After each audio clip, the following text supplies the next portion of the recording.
sa vie est toujours menacée et il est important que l'Église prie. Parce que le système aujourd'hui contre lequel il se bat, à l'issue de son mandat, Satan va se servir de ça pour se retourner davantage contre l'Église et annoncer contre l'Église une très grande persécution. Je pense que voilà, c'était en 2022. Vous aviez parlé de quelqu'un qui avait été rejeté et qui allait être couronné.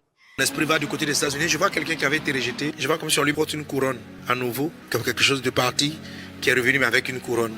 Donc, on n'avait pas encore réalisé que c'était de ça que vous parliez. Et maintenant qu'on le sait, je voulais savoir, est-ce que c'est vraiment nécessaire de nous donner des prophéties qui sont informatives? Ou apparemment, on n'a pas vraiment besoin de peut-être de prier ou d'intercéder? Est-ce que ça a une pertinence? Merci pour la question. Effectivement, c'est une pertinence. Le prophétique est très pertinent. Il est très pertinent. Tout simplement parce que c'est un puissant instrument que le Seigneur utilise pour différents desseins. Entre autres, annoncer des événements qui arrivent sous la forme de signes, c'est-à-dire que lorsque ces événements se produisent, ils doivent servir d'alerte au public qui vont se dire « Ah, Dieu a dit ceci, Dieu a donné des signes qui sont en train de se réaliser, il faut faire attention. » Il y a des prophéties qui sont données dans le but de prévenir, qui sont données dans le but d'exhorter, d'édifier, de construire. Voilà. Et certaines sont données pas parce qu'elles vont s'accomplir fatalement, mais pour amener l'Église, les croyants à savoir intercéder pour empêcher certaines choses de se produire. Donc, les prophéties sont pertinentes.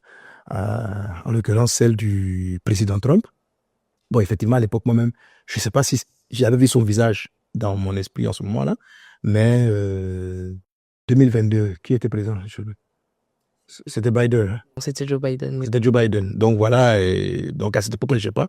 Je me souviens plus exactement quel est le flash que j'ai vu pour dire que du côté des États-Unis, celui qui avait été rejeté va revenir couronné. C'est possible que mon esprit ait pensé à lui en ce moment précis, mais pour la sagesse prophétique, il y a certains détails qu'il ne pourrait pas forcément donner. Mais là, ça va servir de signe. Ce sont des zones de prophétie qui vont servir des signes importants.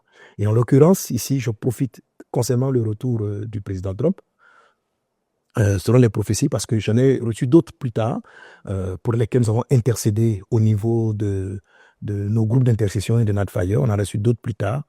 Alors, je profite donc pour dire au corps de Christ et à l'Église que il n'ont qu'à savoir que c'est vraiment un temps de répit et que sa vie, on avait déjà intercédé avant qu'il y ait 2 tentatives officielles d'assassinat contre sa personne, sa vie est toujours menacée et il est important que l'Église prie. Parce que le système aujourd'hui contre lequel il se bat, même si, je le dis avec tristesse, même si à l'issue de son mandat, Satan va se servir de ça pour se retourner davantage contre l'Église et annoncer contre l'Église une très grande persécution.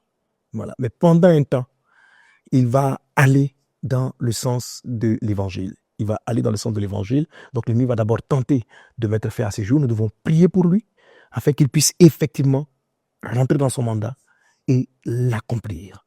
Voilà. Sa doctrine et ses éléments ont des valeurs assez proches de celles du royaume. En l'occurrence, en ce qui concerne les valeurs du genre humain, des valeurs chez nous, dans notre foi, notre avis, c'est que la femme doit être respectée, l'homme doit être respecté, etc. Ce sont des valeurs que nous croyons que l'ennemi est en train de vouloir enlever du monde. Donc, il va permettre un tant soit peu à cela. Mais, d'un autre côté, Satan risque de faire en sorte que sa politique puisse exacerber une grande partie du monde. Et puis, le retour de la médaille, ça sera que tout ce qui prône les valeurs du royaume, du christianisme, sera mis vraiment au banc des nations. Donc, on est dans cette phase délicate, là, et je demande à l'Église de prier. Donc, c'était un signe qu'il allait revenir, mais un signe qui nous annonce une certaine attitude que nous devons avoir dans la prière.